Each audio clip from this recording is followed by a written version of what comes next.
ध्येयः सदा सवितृमण्डलमध्यवर्ती नारायणः सरसिजासन सन्निविष्टः केयूरवान् मकरकुण्डलवान् किरीटी हारी हिरण्मयवपुः धृतशङ्खचक्रः।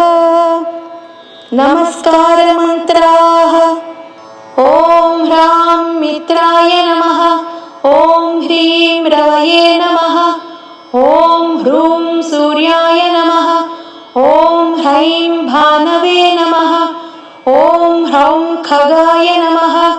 ॐ ह्रः पूष्णे नमः। ॐ ह्रां हिरण्यगर्भाय नमः। ॐ ह्रीं मरीचये नमः। ॐ ह्रूं आदित्याय नमः।